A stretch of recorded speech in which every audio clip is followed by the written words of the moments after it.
Palavra de Deus no Evangelho do nosso Senhor Jesus Cristo, segundo o relato de Lucas.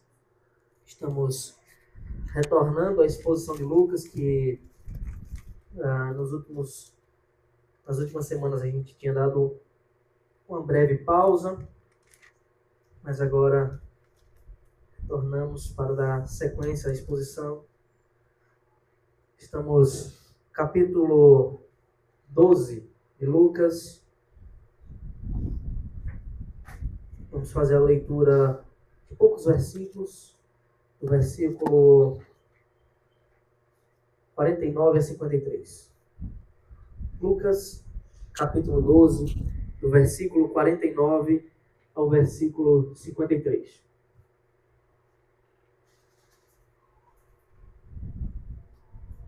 Os irmãos encontraram?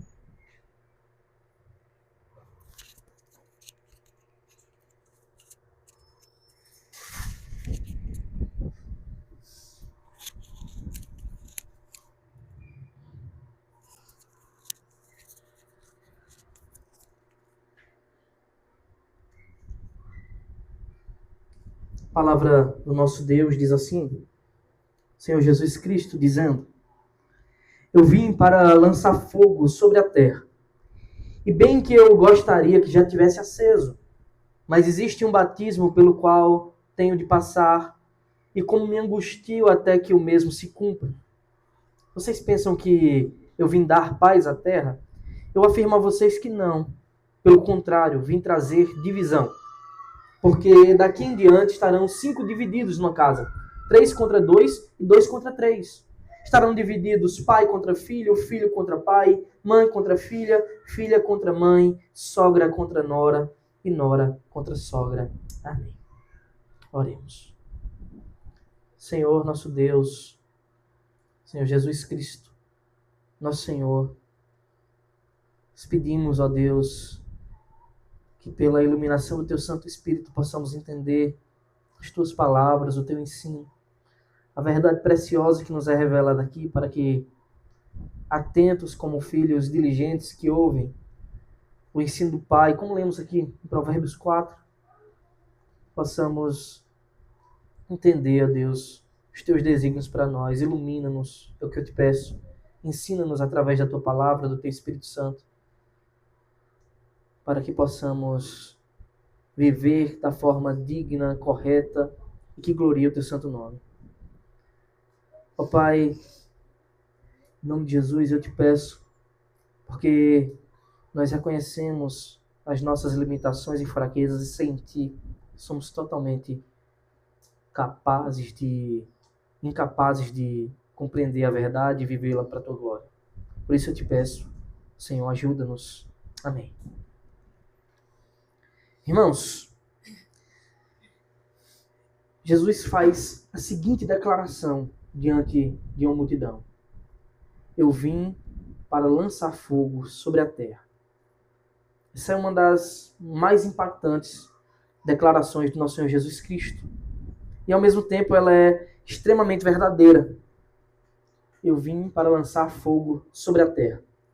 Essa é uma daquelas declarações que, para alguns ouvidos, para quem não esteja familiarizado com a boa interpretação da Escritura, pode achar estranha essa palavra. Talvez pode, até falsamente, é claro, encontrar em Jesus uma grande contradição. Como assim eu vim lançar fogo sobre a terra? O profeta Isaías, quando profetizou sobre a vinda do Filho, sobre a vinda do Messias, ele não disse lá em Isaías 9 que ele é o príncipe da paz? Como pode agora Jesus anunciar que veio trazer fogo sobre a terra? Não foi o próprio Senhor Jesus que disse em João 14, 27, Deixo com vocês a paz, a minha paz lhes dou? Não é dele, porventura, que procede a paz que excede todo entendimento, como está em Filipenses 4:7? Como pode agora ele dizer que veio lançar fogo sobre a terra? Que ele veio causar divisões? Por que agora? Porque nesse momento ele diz essas palavras, quando estava caminhando indo em direção a Jerusalém com o intuito de morrer, com o intuito de ser o Cordeiro que tira o pecado do mundo. O sacrifício perfeito. Por que Jesus disse essas palavras? Não é essa a imagem inversa do que é paz? Fogo sobre a terra? Divisão?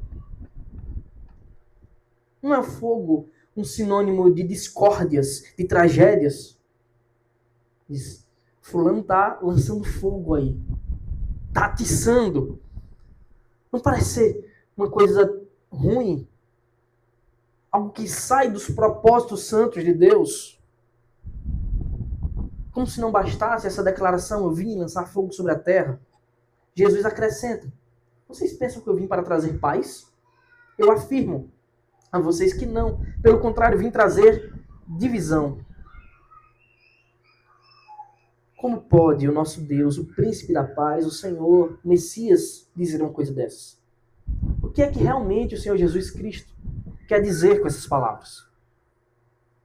Para que a gente possa entender melhor, irmãos, o significado dessas palavras, para que a gente possa compreender da forma correta o ensino do nosso mestre, nós devemos mergulhar no contexto, estar atentos a quando Jesus disse isso, por que ele disse isso, qual o contexto das suas palavras. Nós não podemos pegar os versículos isoladamente e tirar do seu contexto e querer achar uma contradição, uma aparente contradição, como se fosse assim que se interpretasse as Escrituras corretamente.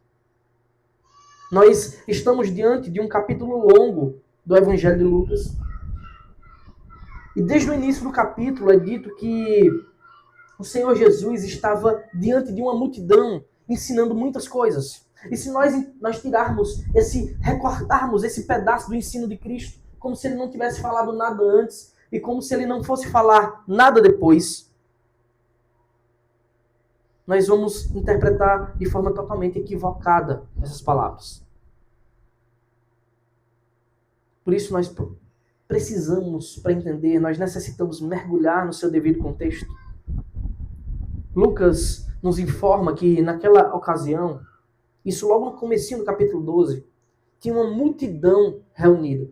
Pessoas e muitas pessoas se aglomerando para ouvirem o que Jesus tinha a dizer, para verem talvez algum feito do mestre, para admirar o que ele faria novamente, como ele já tinha feito tantas coisas diante das pessoas. É dito que as pessoas elas se atropelavam, se pisoteavam, porque queriam estar perto do mestre. Lembre que não tinham aparelhos auditivos, não tinham caixas de som, microfone, então as pessoas queriam estar perto de Jesus. Eram milhares de pessoas. E por que essas pessoas se aglomeravam assim? Nós já vimos diversas vezes o Evangelho de Lucas declarar o porquê. Primeiro, porque Jesus ele pregava com fidelidade as Escrituras. Ele não falava coisas novas que vinham da sua cabeça, apesar que dele procede toda a verdade. Mas ele pregava as Escrituras. E a Bíblia diz que ele fazia isso com autoridade e graça. Não era como os fariseus, não era como os escribas, que eram um ensino vazio, mas era gracioso. E levava o Senhor, o nosso Deus, em conta em cada ensino. Ele não pregava como os fariseus, mas com autoridade. Não só de quem conhece a verdade, mas de quem é a própria verdade. E com graça, com favor. Porque, evidentemente, nenhum de nós merece as bênçãos do que nos é revelado. Mas o evangelista também declara por vezes como Jesus, diante de uma multidão, ele curou enfermos. Ele expeliu demônios de pessoas que estavam possessas, enredadas, algemadas pelas trevas, pela malignidade do diabo e seus demônios. E ele fazia isso porque ele tinha autoridade real. E as pessoas viam nele a autoridade de um verdadeiro rei. Também, um dos motivos para que tanta gente se aglomerasse para ouvir o que Jesus dizia é que boa parte dos religiosos daquela época, principalmente os escribas, os fariseus e alguns dos saduceus, que eram sacerdotes no templo, eles o tempo todo estavam procurando achar uma controvérsia de Jesus. Estava o tempo todo buscando ver se Jesus ia cair numa contradição e ensinar algo contrário à lei.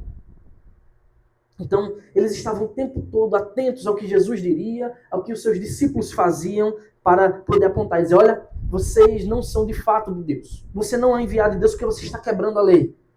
Nós sabemos que eles não conseguiram fazer isso, porque o nosso Senhor Jesus Cristo cumpriu plenamente a lei em nosso lugar. Então, naquele dia, irmãos, uma multidão se atropelava, se espremia para chegar perto. Alguns tinham o intuito de aprender sinceramente. Alguns tinham um coração sincero, eles queriam ouvir o que o mestre tinha a dizer.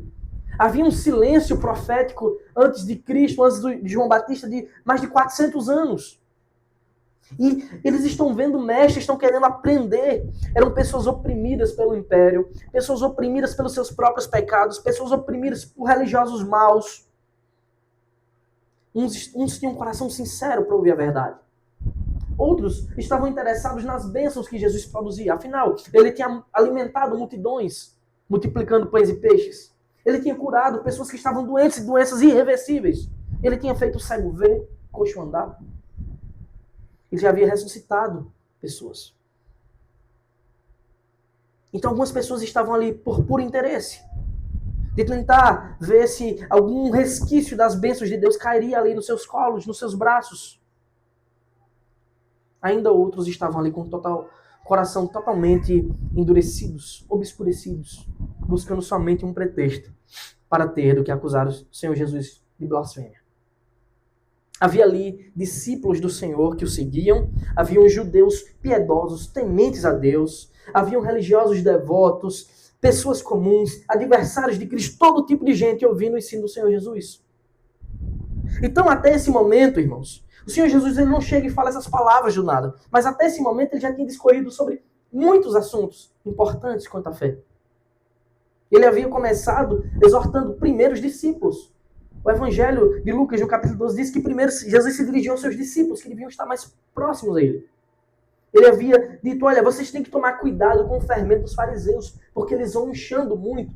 E as pessoas acham que o fato de eles estarem crescendo e dominando, isso é uma coisa boa, mas na verdade eles estão contaminando todos com o legalismo. E esse fermento dos fariseus é a hipocrisia. É uma religião fingida. É uma religião que se preocupa apenas com os olhares dos outros. Jesus está dizendo, olha, esqueçam isso, porque o nosso Deus, ele sonda os corações. Se você acha que viver assim é o suficiente para alcançar a vida eterna, você está extremamente enganado. E ele havia começado exortando seus discípulos, mas evidentemente todos que estavam ao redor tinham ouvido esse ensino. Depois, o Senhor Jesus ensinou a não temer os homens. Uma vez que vocês não vão se contaminar com o fermento dos fariseus, significa que eles se voltarão contra vocês. Uma vez que vocês começarem a discordar dos erros e apontar a hipocrisia, a falsidade de uma religião fingida, eles vão se voltar contra vocês e vão tentar usar o poder para matá-los. E foi exatamente isso que aconteceu, irmãos. Quando nós lemos o livro de Atos dos Apóstolos, a perseguição ela não começa de cima com o Império Romano perseguindo a igreja, mas começa dos judeus inflamados por esses homens perseguindo a igreja. E Jesus está dizendo, a consequência de vocês não se contaminarem com esse mal é a perseguição. Portanto, não temam, porque o máximo que eles podem fazer é matar o corpo. Mas vocês devem temer verdadeiramente aquele que tem poder não só para matar o corpo, mas para lançar a alma e vocês no inferno para sempre. Portanto, temam e respeitem ao Deus Todo-Poderoso, que pode todas as coisas. Então Jesus está dizendo, confiem no Senhor, confiem no Pai, porque Ele tem o melhor para vocês. E logo mais Ele declarou como o Pai os ama. Olha, aqueles passarinhos que são comprados por poucas moedinhas, quem cuida deles é Deus. Os lírios do campo que no momento estão ali, todos lindos, e eles são lançados ao fogo. Quem faz e veste-os é o Senhor. Quem cuida de todas as coisas é o Senhor. Ele sabe até a quantidade de fios de cabelos que vocês têm. Jesus está dizendo, o mundo é mau, esses homens maus vão perseguir vocês, mas não temam a eles. Temam ao Senhor, mas não é temer no sentido de achar que Deus vai esmagá-los, mas de respeitar, porque na verdade Deus nos ama tanto Que se ele cuida tão bem de ervas do campo que um dia estão ali e no outro são lançadas ao fogo, ou de passarinhos que são de pouco valor, não é verdade que ele cuidará muito mais de vocês? Então, nesse ponto, Jesus ele é interrompido por um jovem. E veja, o Senhor Jesus está falando de verdades eternas, mostrando como ele estava para cuidar eternamente de cada um dos seus filhos, dos seus eleitos. E um jovem interrompe. Espera aí, mestre, eu tenho uma coisa mais importante. O meu irmão pegou toda a herança do meu pai e não quer dividir. Então, Jesus ele começa a exortar a multidão por um perigo muito real. Não tem só o perigo de sermos perseguidos por falsos religiosos, mas do nosso coração ser entregue à confiança do mundo, à confiança das riquezas. Então Jesus começa a exortar a multidão para que eles não confiem nas riquezas, mas antes no Senhor. E ele faz aquela parábola do agricultor insensato, daquele homem que ajunta em celeiros, mas para com Deus ele não ajuntou nada. Então lhe é feita a pergunta: esta noite te pedirão a tua alma. E o que você tem preparado? Fica evidente nessas palavras de Cristo que onde estiver o nosso tesouro, aí estará também o nosso coração. Onde estiver o nosso coração, estará o nosso tesouro. Essa verdade é dupla. Então, depois Jesus passou a exortar contra os perigos das preocupações, porque talvez a gente ponha tanta confiança nos bens materiais porque somos muito preocupados se algo vai nos faltar. E ele relembra, olha, os lírios do campo eles não precisam de nada, Deus está os sustentando o tempo todo, eles têm muito pouco valor. Confiem que o nosso Deus, que nos ama, que nos protege, que tem a eternidade em suas mãos, Ele nos sustentará. E ele exorta a igreja para estar sempre vigilante. Ele exorta os seus servos para vigiarem, porque a qualquer momento o Senhor virá. Então ele diz, não permita que as distrações da vida tirem o seu foco. Não permita que a sua mente vagueie diante da palavra de Deus, mas preste atenção no que está sendo dito. E coloque essa verdade como primeiro lugar nas suas vidas. Jesus havia proclamado coisas verdadeiramente eternas, espirituais, fundamentais, para que um servo de Deus tenha um relacionamento saudável com o seu Pai, com o seu Senhor. Mas o Senhor Jesus, na verdade, conhecia todos os corações que estavam ali. Ele sabia exatamente quem eram os que estavam com o coração sincero para aprender, para ouvir o seu ensino, e quem estava ali unicamente para tentar achar uma falha nele. Então, o seu discurso ele se volta mais uma vez para uma verdade clara nas Escrituras. Uma verdade que temos afirmado aqui constantemente. Ainda essa semana eu falei sobre isso. Não há como alguém permanecer neutro em relação ao Senhor Jesus Cristo. Diante da verdade do Deus, do Rei que veio e que virá, ninguém pode permanecer inerte. Ninguém pode permanecer neutro. Há duas opções apenas. Aquele que ouve falar de Cristo, da sua obra, aquele que experimenta a sua graça e o seu amor, ou irá amá-lo e verdadeiramente reconhecer a sua divindade, a sua graça, o seu amor, a sua bondade, o seu poder. E como consequência, haverá conversão e o seu coração será devoto a ele. Ou o contrário, o extremo contrário acontecerá. Irá rejeitá-lo. Criar um coração endurecido, uma aversão ao Filho de Deus, uma aversão à sua soberania, ao seu poder, ao seu domínio. Ainda que esses homens que façam isso demonstrem isso de formas diferentes. Alguns eles não são ariscos contra a igreja, contra o Senhor. Eles simplesmente não querem papo. Outros são totalmente contrários. Outros odeiam de fato e de verdade e farão de tudo para suprimir a verdade de que o Senhor Jesus Cristo é o único e suficiente Salvador. Não há como ficar inerte, irmãos. Essas duas coisas acontecerão. Ou você irá amar o Senhor e irá amá-lo de verdade, ou irá rejeitá-lo e odiá-lo verdadeiramente. Então, depois de tantas declarações contundentes, depois de tanta exposição da fraqueza do coração humano e da terrível malignidade do pecado, como o pecado é mau e faz essas coisas, Depois de explicar como só nele podemos achar remédio para as nossas almas, o Senhor Jesus afirma, ele dá essa declaração categórica diante dessa multidão. Eu vim para lançar fogo sobre a terra. E eu já afirmo prontamente, isso não contradiz absolutamente nenhuma das palavras, nada do que ele, que é o príncipe da paz, já disse antes. Isso não contradiz em nada o fato dele ser aquele de quem ele dispensa, ele entrega a paz que excede todo entendimento. Na verdade, se nós discernirmos corretamente essas afirmações de Jesus dentro do seu contexto, as suas palavras confirmam tudo isso. Cada uma dessas palavras confirma que de fato ele é o autor da paz. Ele é aquele promotor perfeito da paz que traz paz entre Deus e os homens. Então, irmãos, como nós sabemos que não há neutralidade diante de Jesus, os homens não podem permanecer neutros diante da verdade de Deus. As pessoas que o odeiam também odiarão a nós. Também odiarão aos seus eleitos, aos seus filhos amados. O próprio Senhor Jesus disse isso no Evangelho de João, no capítulo 15, dos versículos 18 a 21. Jesus disse, se o mundo odeia vocês, saibam que antes de odiar a vocês, odiou a mim. Se vocês fossem do mundo, o mundo amaria o que era seu. Mas vocês não são do mundo. Pelo contrário, eu dele os escolhi. E por isso o mundo odeia vocês. Lembrem-se da palavra que eu disse a vocês. O servo não é maior do que o seu senhor. Se perseguiram a mim, também perseguirão a vocês. Se guardaram a minha palavra, também guardarão a de vocês.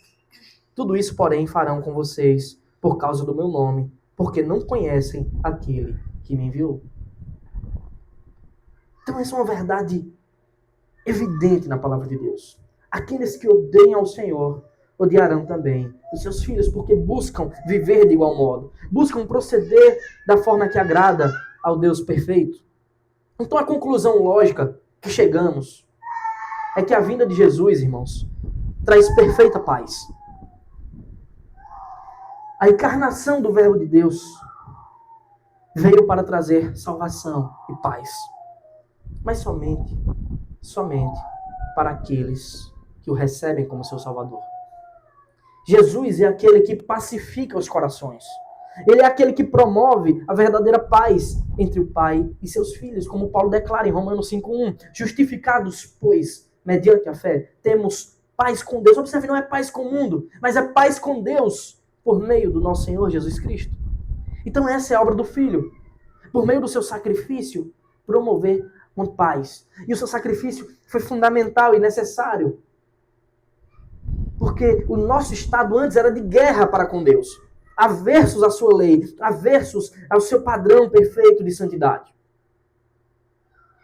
Mas por outro lado, irmãos, a vinda do Senhor Jesus Cristo ao mundo é como um fósforo aceso sendo jogado em milhares e milhares de litros de um combustível extremamente inflamável. A sua vinda é como uma declaração de guerra contra o pecado. Não tem outra possibilidade.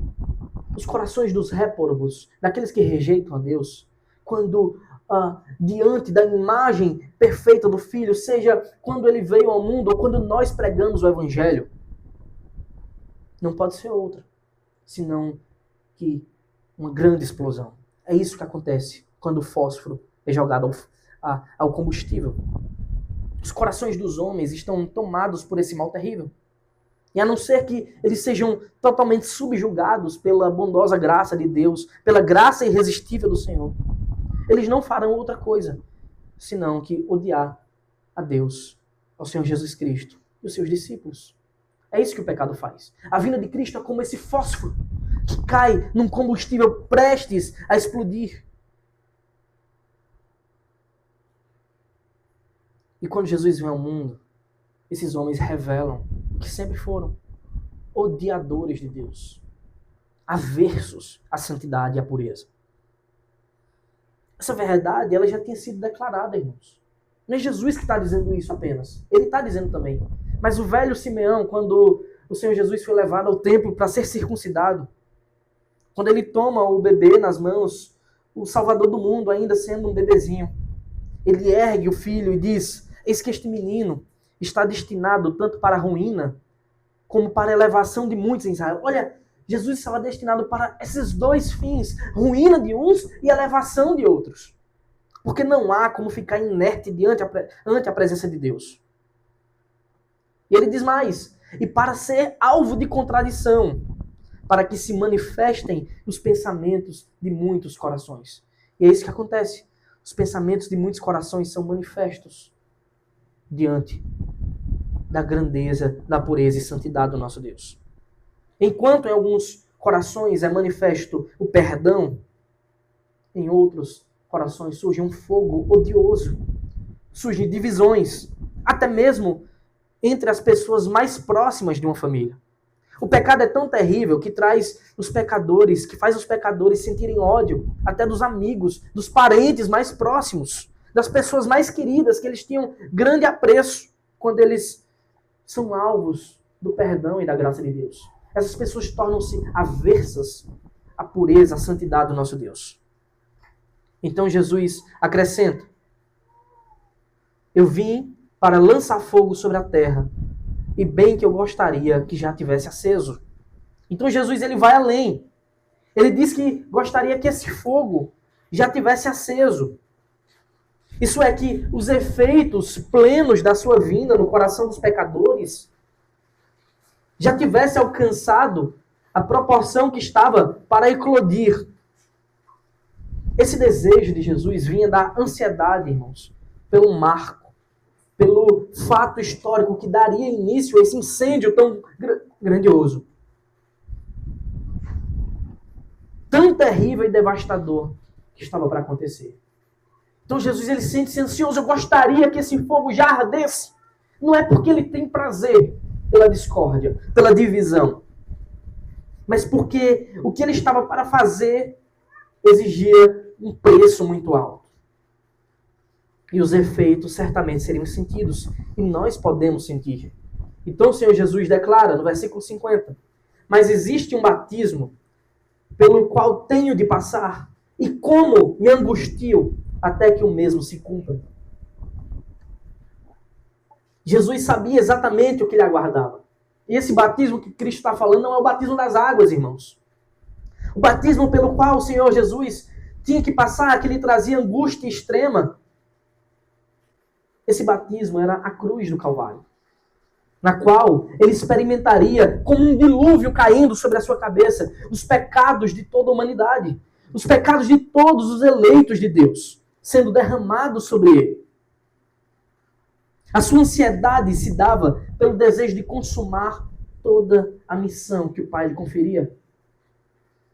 Ele estava prestes a beber o mais terrível cálice, o cálice da ira de Deus em nosso lugar. Ele estava prestes a receber a punição de todos os pecados de cada um dos eleitos de Deus. Por isso que ele desejava que o fogo já tivesse aceso, que ele já houvesse passado por tudo isso, que ele já tivesse consumado a obra que o Senhor tinha conferido a ele para fazer. Pois o sofrimento seria, e nós sabemos que foi incalculável, foi um sofrimento indescritível, devastador. Na cruz ele se fez maldito em nosso lugar. Lá ele foi totalmente desamparado, para que nós pudéssemos ter paz eterna com Deus. Acerca disso, Isaías escreve no capítulo 53, versículos 4 e 5. Certamente ele tomou sobre si as nossas enfermidades e as nossas dores levou sobre si. E nós o considerávamos como aflito, ferido de Deus e oprimido. Mas ele foi transpassado por causa das nossas transgressões e esmagado por causa das nossas iniquidades. O castigo que nos traz a paz estava sobre ele, e pelas suas feridas fomos sarados. O Senhor Jesus sofreu na amarga cruz para nos dar a verdadeira paz. Não pense que o seu batismo, como ele declara, isto é, os seus sofrimentos, se resumiam, irmãos, a uma dor física. O sofrimento de Cristo não se resumiu à dor terrível da cruz. Naquele batismo, naquele cálice amargo que ele estava para tomar, estava contida a ira de Deus. Estava contida as amargas angústias do inferno e de todo o desamparo que se apoderaram dele. De modo que o seu sofrimento não pode ser mensurado por uma dor física, mas senão que ele de fato levou sobre si toda a nossa condenação. Quando pensamos no que o Senhor Jesus Cristo passou, podemos apenas de longe ter um vislumbre do significado das palavras. Deus amou o mundo de tal maneira. De longe a gente pode perceber isso apenas. Porque o seu sacrifício, a punição que ele recebeu foi muito grande.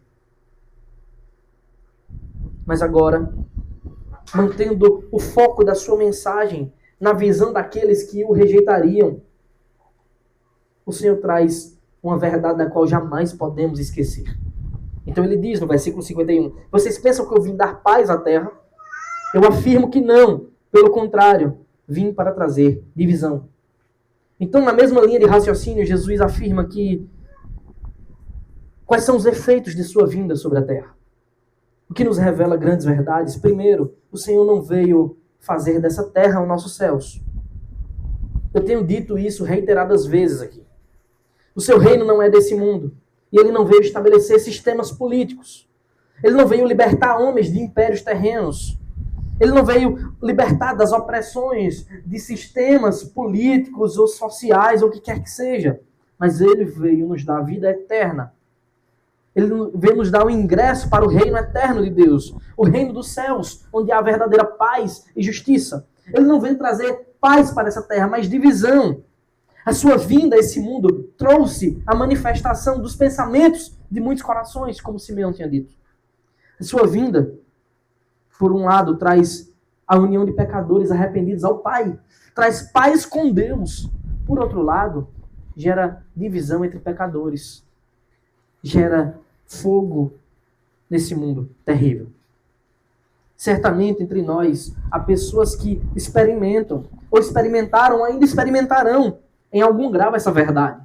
Essa verdade que Jesus declara nos versículos 52 e 53. Ele diz, porque daqui em diante estarão 5 divididos numa casa, 3 contra 2 e 2 contra 3. Estarão divididos pai contra filho, filho contra mãe, mãe contra filha, filha contra mãe, sogra contra nora e nora contra sogra. A vinda de Cristo, irmãos, ela manifesta os pensamentos de muitos corações, de modo que aqueles que rejeitam o Senhor não rejeitam apenas a Deus, o Pai, mas rejeitam também cada um dos seus eleitos, cada um dos seus filhos. Até em seus lares, muitos cristãos experimentam a divisão causada pelo efeito que a vinda de Jesus traz aos corações. A vinda de Jesus causa essa divisão não porque Cristo é o promotor da divisão, mas porque ele é o promotor da paz. E os homens que odeiam a paz se rebelam contra a sua paz. Contudo, apesar das tristezas desses efeitos, Jesus havia acabado de dizer para os verdadeiros servos, não temam, permaneçam vigilantes. O Pai que está nos céus sabe exatamente do que vocês precisam. E é Ele quem nos sustenta. Daí podemos entender que mesmo em meio ao fogo lançado, que aponta para a condenação dos ímpios, e as divisões estabelecidas que também anunciam a divisão eterna desses pecadores com Deus, uma separação eterna da graça comum e da bondade do nosso Deus. Eles anunciam também a paz de Deus que excede todo entendimento no coração dos crentes. E o sustenta em tudo, mesmo quando passamos pelas tribulações. Essas palavras de Jesus, irmãos, nos ensina que uma comunhão profunda e verdadeira com o mundo é impossível. Ainda que o mundo esteja no seu lar, seja a sua própria família, é impossível. Ele nos alerta para a incompatibilidade da igreja com a ética caída desse mundo mau. Isso significa que não devemos tentar cultivar relações profundas, comunhão com os mundanos, tentar chamar a atenção deles e ganhar o apreço, as palmas, o carinho deles. Em todo tempo, as Escrituras nos afirmam os julgos, o peso sobre as costas de cada um, a direção que tomam são diferentes. Aquele que confessa ao Senhor diante dos homens, Jesus declara que o Pai os confessará como seus filhos diante dos anjos. Mas nessa terra, os filhos de Deus, por vezes, eles são odiados. Em algum nível, isso ocorrerá, inclusive, muitas vezes, dentro do próprio lar. Sendo assim, nosso coração não pode se frustrar buscando a aprovação e a comunhão do mundo. Mas deve se deleitar na paz de Deus, na paz com Deus, que é a verdadeira paz. E essa excede, sobrepuja, vai muito além de qualquer entendimento, de qualquer raciocínio humano, porque ela é ministrada em nós por meio da graça e não por meio dos méritos. Ela é ministrada em nós por meio da bondade de Deus e não por meio da afinidade com pecadores. Essa paz, irmãos, não é como a do mundo. O próprio Jesus disse que aquilo que ele veio fazer em nós não tem a natureza das coisas terrenas, pecaminosas. Em João 4, 14, 27, Jesus disse: deixo com vocês a paz. A minha paz lhes dou. Não lhes dou a paz como o mundo dá. Que o coração de vocês não fique angustiado nem com medo. Porque a paz que Cristo nos dá é diferente. É a paz com Ele mesmo. É um relacionamento fiel, bondoso e amoroso com Deus que pode tudo, que nos sustenta para a eternidade. A paz que Deus nos dá não é desse mundo. Não tem a natureza das coisas que apenas corações perversos e pecaminosos podem fazer. Essa mensagem de Jesus era um alerta para aqueles homens. Aquela multidão já tinha ouvido o alerta: não se contaminem com o fermento dos fariseus. Mas agora Jesus estava claramente dizendo que eles enfrentariam a oposição deles. Inclusive de muitos falsos mestres daqueles dias. As palavras de Jesus continuam verdadeiras para nós. O apóstolo Paulo ele declara algo semelhante a Timóteo, em 2 Timóteo 3,12.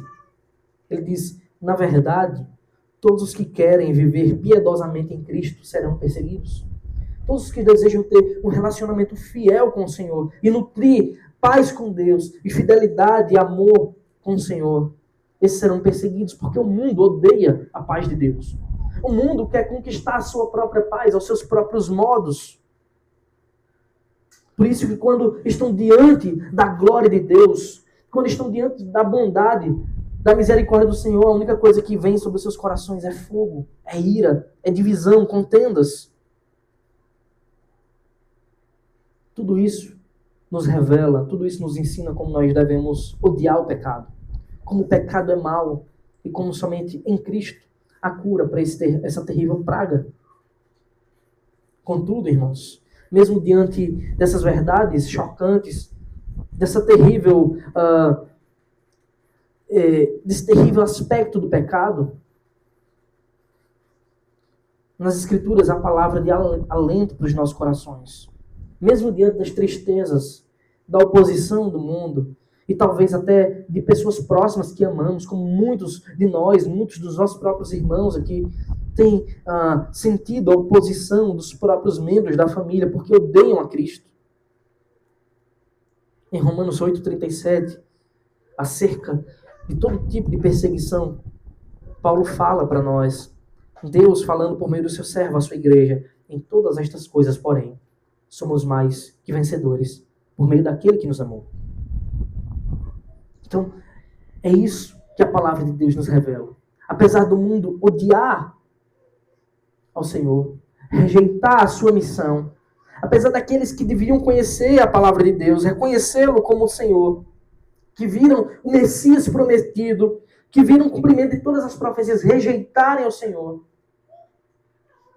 como um verdadeiro fogo maligno que arde em seus corações, ariscos, aversos, contrários à palavra de Deus. Mas mais uma vez, como o Senhor já tinha declarado, nesse ensino, nesse sermão diante de uma multidão, estamos debaixo do cuidado de Deus, se de fato amarmos, se de fato nos devotarmos a Ele. E o que o Senhor nos promete é que todo aquele que permanecer fiel, perseverante, esse é um vencedor, por meio de Cristo, que nos amou profundamente. E Jesus faz esse convite constante para nós, não só para os ímpios que ainda não conheceram a palavra de Deus, não só para aqueles que ainda não firmaram um compromisso com o Senhor. Ele nos convida constantemente para vencer com Ele, para estarmos ao seu lado, nutrindo comunhão.